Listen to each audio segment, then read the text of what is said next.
Okay, so what I'm going to show you today is how to run your Sony Xperia XZ Premium in 4K all the time, not just in media. Because even though I'm definitely not good in making tutorials, I just thought I had to because I saw so many people talking about how amazingly crisp this 4K display is and they didn't even realize it's not true 4K.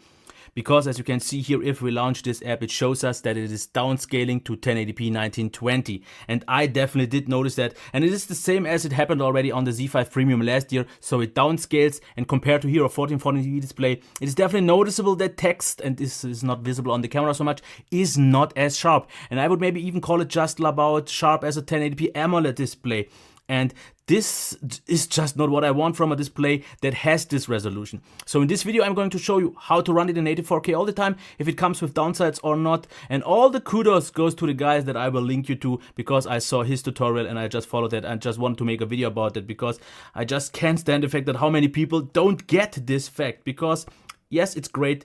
Even though it is maybe just a very good display, you can just have so much more. And especially with 1080p, the performance is great. And what you would definitely expect is a hit in terms of battery life and performance.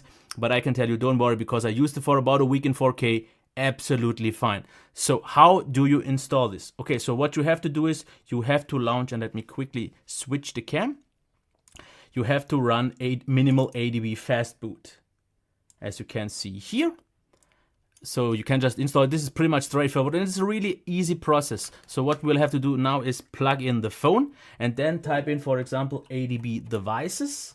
So we can see that our device turns up. My keyboard is not quite in the perfect placement. As you can see, it did see it. And what you will then usually get is a pop-up that shows you if you allow it for USB debugging, which you of course have to enable in the settings first. The next thing that you have to type in is ADB shell. This is definitely very important.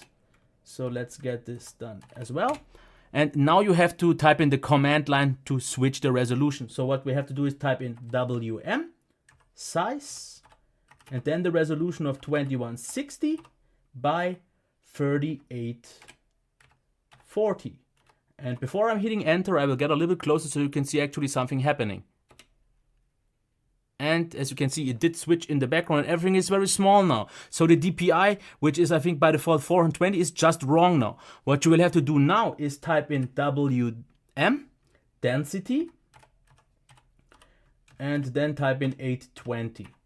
And once again, I will do this now and you will see something happening.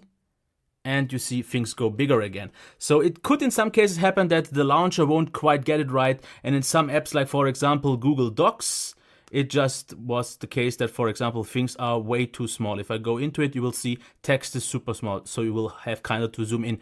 But this pretty much was already it. Now it runs in 4K all the time. And of course you won't see it, but now. And this is visible. Text, and let me quickly change the cam because this was pretty much all we had to do with the PC once connected. Let me get back. And I know it won't be visible. Not on cam, but in reality it is now. Text is so much clearer, sharper, and then it is noticeably, visibly sharper than a 1440p display. And as you can also see, it does not really have any impact in terms of performance. The only thing that I've noticed is sometimes we have a few more occasional frame drops.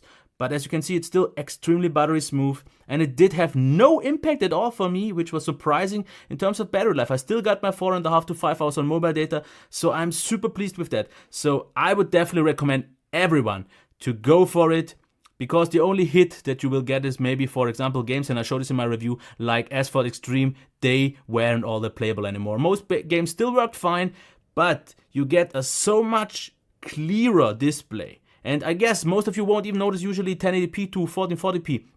But switching from 1080p here with downscale to 4K is definitely noticeable. And I don't get quite why so many reviewers have this device during the review period and don't even notice that this can't possibly be 4K. And the proof is, if we go in here, if we go back and now go to the display, now it shows 2160 by 3840, which is native 4K. And this, I know why, is not the default setting, because as for example, it could come with some issues like I showed in docks, and games don't run as fast. But if you don't run games all the time and you can live with a few minor, maybe slight little, like almost bugs, I would definitely recommend you to go for 4K all the time, and this then is pretty much the best display you can get.